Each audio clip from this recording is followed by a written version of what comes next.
Pregnancy के दौरान सीढ़ियाँ चढ़ना सेफ है? प्रेगनेंसी के दौरान सीढ़ियाँ चढ़ने के क्या क्या फ़ायदे हैं? प्रेगनेंसी के दौरान कब कब सीढ़ियाँ चढ़ना अवॉइड करना चाहिए? सीढ़ियाँ चढ़ते समय क्या क्या प्रिकॉशन लेने चाहिए? ये सवाल हैं जो आज की प्रेग्नेंट महिलाएं अक्सर कर पूछती हैं और आज मैं यहाँ उपस्थित हुई हूँ आपके सामने इन सवालों के जवाब लेकर। तो welcome to my channel catch life with mom love. कैसे हैं आप लोग सब? गर्भावस्था हर स्त्री के जीवन का एक खास बेहद प्यारा सा समय।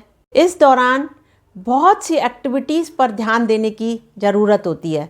अक्सर कर घर में बड़े बुजुर्ग प्रेग्नेंट महिलाओं को सीढ़ियाँ चढ़ने और उतरने से मना करते हैं। तो देखना यह है कि क्या वाकई में प्रेग्नेंट महिलाओं को सीढ़ियाँ चढ़ना और उतरना नहीं चाहिए। यही छिपा है हमारे पहले सवाल का उत्तर। तो क्या प्रेगनेंसी के दौरान महिलाओं को सीढ़ियाँ चढ़ना अनसेफ है? नहीं, बिल्कुल नहीं। ये केवल मिथ है, बिल्कुल भी अनसेफ नहीं है। नॉर्मल यदि डिलीवरी है, डॉक्टर ने जो प्रेगनेंसी नॉर्मल बताई है, उस समय यदि वो सीढ़ियाँ चढ़ती उतरती है तो बिल्कुल भी अनसेफ नहीं है। यदि यह कहते हैं कि सीढ़ियाँ चढ़ना और उतरना सुरक्षित नहीं है तो ये केवल एक मिथ है। अब हमें देखना है कि सीढ़ियाँ चढ़ने और उतरने के प्रेगनेंसी के दौरान क्या फ़ायदे हैं। कुछ स्टडी के अनुसार जो महिलाएं प्रेगनेंसी के दौरान फुर्तीली रहती हैं, सीढ़ियाँ चढ़ती उतरती रहती हैं, वॉकिंग करती हैं, तो उन्हें प्रीक्लैम्पसिया का रिस्क कम हो जाता है। यह एक जानलेवा स्थिति होती है जिसमें कि ब्लड प्रेशर बढ़ जाता है और सूजन आ जाती है पैरों में, हाथों में और किडनी से संबंधित समस्याएं हो जाती हैं। तो फुर्तीला रहना, सीढ़ियाँ चढ़ना उतरना इसमें फ़ायदा करता है। ऐसा कहा जाता है कि फर्स्ट ट्राइमेस्टर में ही यदि सीढ़ियाँ चढ़े उतरे तो जेस्टेशनल डायबिटीज़ का खतरा कम हो जाता है, जिसमें कि ब्लड शुगर लेवल बहुत ज़्यादा हो जाता है और उससे अन्य समस्याएं हो जाती हैं। जेस्टेशनल डायबिटीज़ का असर बच्चे के ऊपर भी, अनबॉर्न बेबी के ऊपर भी बहुत पड़ता है। तो इसलिए सीढ़ियाँ चढ़ने उतरने से जेस्टेशनल डायबिटीज़ का रिस्क बहुत कम हो जाता है। नंबर 3 और क्या होता है?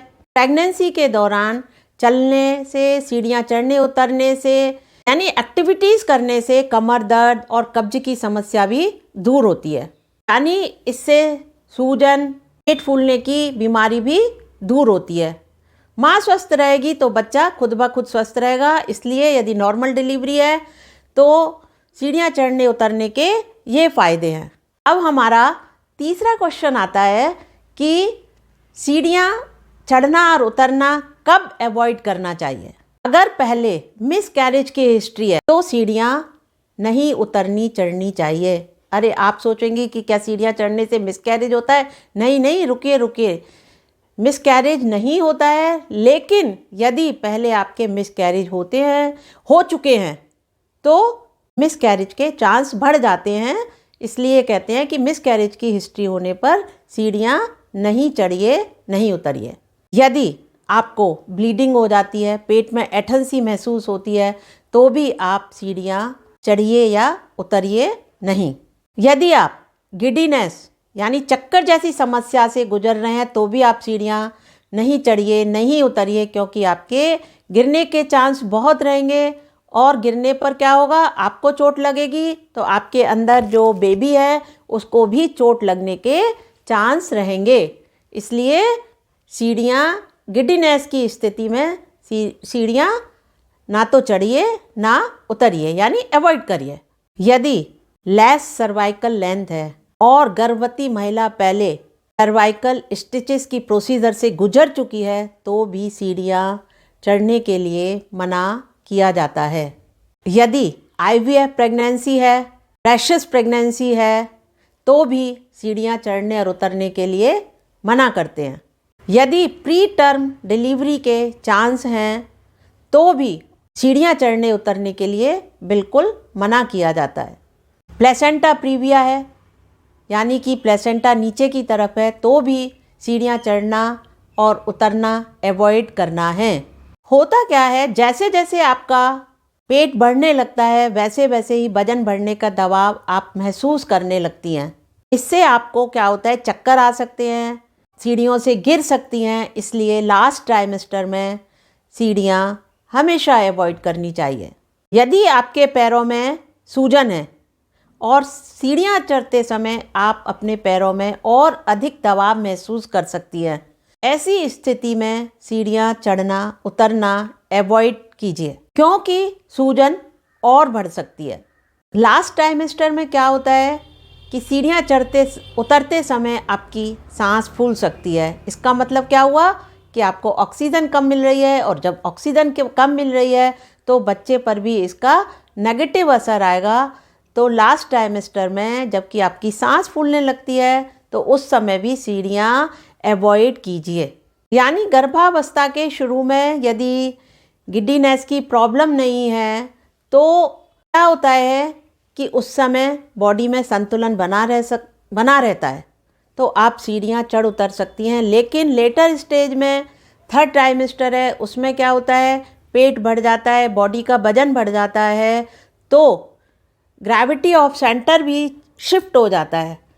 तो सीढ़ियाँ चढ़ने उतरने में गिरने का बहुत डर रहता है। इसलिए लास्ट ट्राइमेस्टर में अवॉइड करना चाहिए, और फर्स्ट एंड सेकंड ट्राइमेस्टर में आप सीढ़ी चढ़ सकते हैं यदि चक्कर आदि आने की समस्या नहीं है। तो यदि चक्कर आदि आने की समस्या नहीं है तो ये कई तरह से आपको बेनिफिशियल भी हो सकता है। जैसा कि मैंने बताया था कि बीपी में फ़ायदा करता है, डायबिटीज़ में फ़ायदा करता है, पैरों की सूजन में फ़ायदा करता है।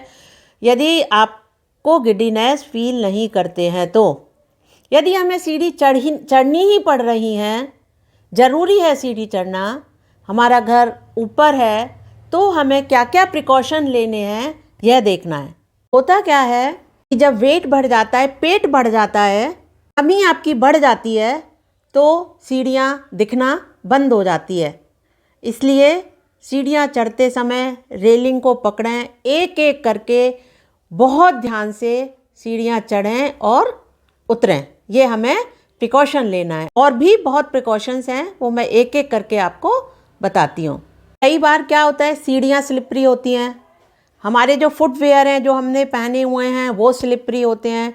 इन चीज़ों का सीढ़ियाँ चढ़ते और उतरते समय विशेष ध्यान रखना है। या तो आप किसी की सपोर्ट लीजिए या फिर रेलिंग की सपोर्ट लेके बहुत ध्यान से सीढ़ियाँ चढ़िए उतरिए। साथ ही इंडियन कल्चर के कपड़े, साड़ी है, सलवार है, घाघरा है, गाउन है, मैक्सी है, ये सारे कपड़े होते हैं, इनको पैरों में इलझने के बहुत डर रहता है। सीढ़ियाँ उतरते समय या चढ़ते समय इन कपड़ों का ध्यान रखिए।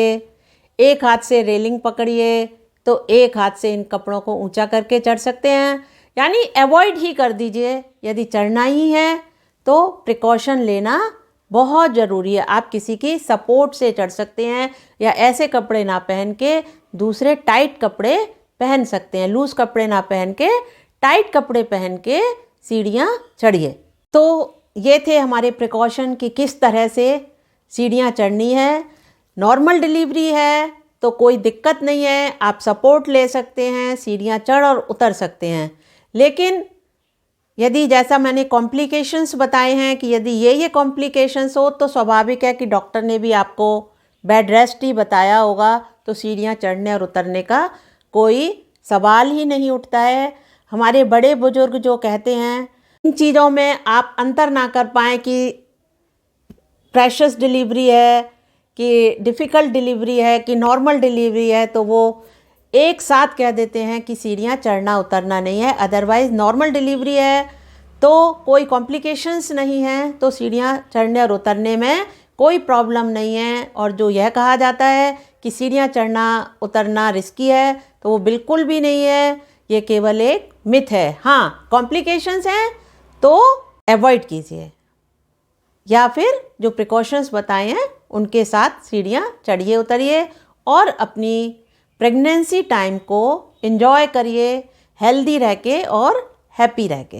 यदि मेरा चैनल सब्सक्राइब नहीं किया है तो प्लीज़ मेरे चैनल को सब्सक्राइब कर दीजिए, और यदि ये वीडियो पसंद आई है तो लाइक करिएगा और अपनी प्रेग्नेंट मित्रों और रिलेटिव्स के साथ ये मेरी वीडियो शेयर कीजिएगा, जिससे कि वो अधिक से अधिक मेरी वीडियो से लाभ उठा सकें। Thank you.